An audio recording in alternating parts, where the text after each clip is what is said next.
such a strange and amusing place. One day you buy him rocket ship underpants, and then the next they're in outer space. Mama, don't you know you keep the whole world turning round?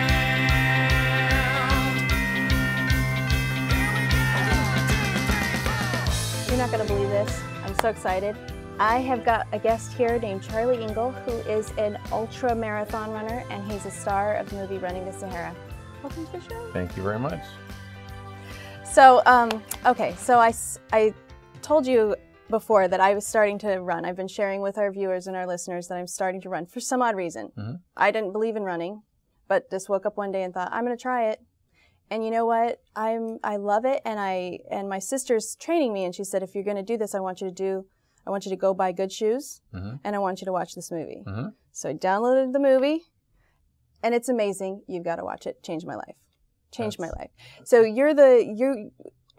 you the driving force behind the expedition to run the Sahara? Yeah, I basically had this, a few years ago, I had this really, as I like to say, this really bad idea that running across a very large desert was going to be fun. But seriously, I came up with an idea to see whether or not I had what it took to run all the way across the Sahara Desert, and managed to con a couple of my best friends into going with me. And this journey that originally was going to be, a couple of months and maybe a couple thousand miles, ultimately ended up being 4,600 miles and 111 days. So it was, who knew Africa was that big? In the movie, when they pan out on the map and kind of show, and it's like, it starts out real small and then it gets bigger and it pans out and you're just like, are you kidding me? It's insane. It is insane what you did. And it got confusing because, you said you can look at a map and estimate how many miles it'll take you to get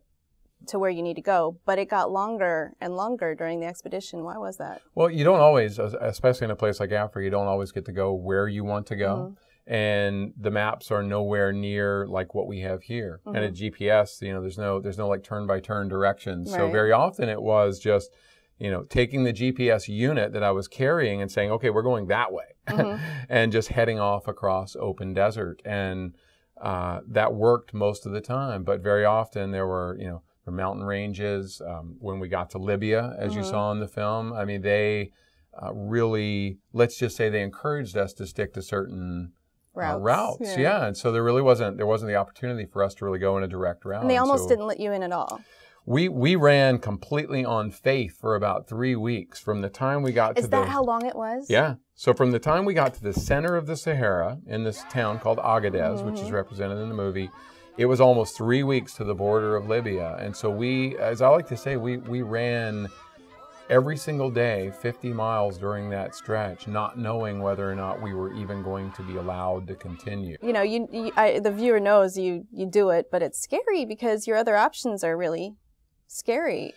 Well, and talking about your program and starting a program, the one thing that I think you would agree is it really takes commitment. And so I think for us, I just said, look, we're gonna go right up to the border of Libya, and if they don't let us in, then we can go away from this thing saying we did absolutely everything we possibly could. But to remove ourselves from the situation, assuming that we weren't going to get in, was just not going to be okay with me. So you were committed to just getting to Libya and hoping it worked. Yeah. I had, you know what, again, I'm an optimist. I'll be honest with you and I'll say, I used to not really like runners because I felt like it was a vanity thing, like a braggy thing. Look how far I've run. Look at what I won this race. And I don't know.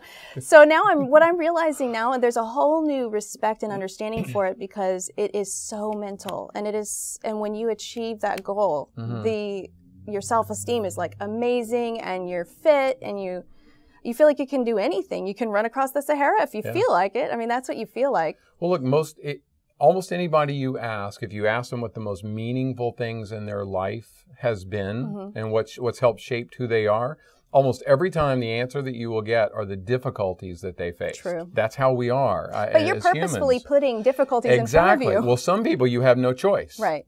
I have a great friend who actually is having, she's got breast surgery, breast cancer for the second time, goes in tomorrow. I talked to her like quite literally this morning, and she is so unbelievably optimistic. And it always reminds me that, some suffering is voluntary, some is involuntary.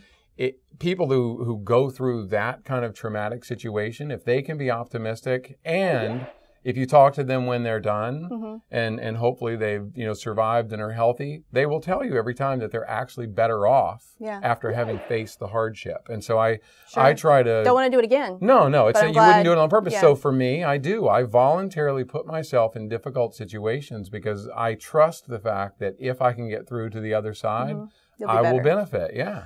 Well, what I think for me, running has become such a corollary to the trials that we do experience in life. Because if you think, oh, I could never do that, but then you do it, you can apply that to the difficulties that are thrown into your life that you didn't ask for. I feel like it's easier to overcome these things because I just feel stronger, and I feel like I can do it. It's a huge confidence builder. It is. And how long have you been running now? 6 months. Yeah. Well, but if you think back, you probably can't even remember hardly that first month and how difficult it was.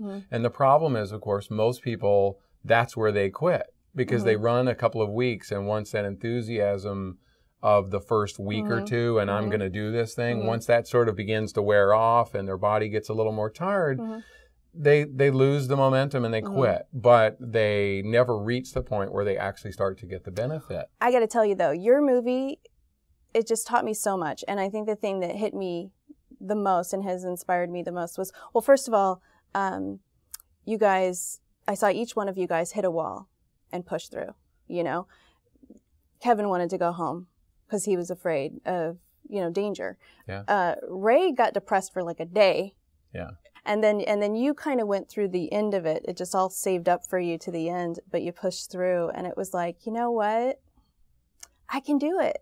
I mean, every time I felt like I wanted to quit, I'd go back and watch the movie and say, they did that. I can do this. Yeah. And Ray said at the end, he was like, if you believe you can only go this far, that's as far as you'll go. Yeah. But if you believe and you're willing to work that you can go that far, anything, your mind is the only thing that limits you. 7,500 kilometers. Yeah, that's my calculate. 111 days. Here we are. We're done. I know. What the hell? So I feel like thank you so much for, being such an inspiration. And it's changed me.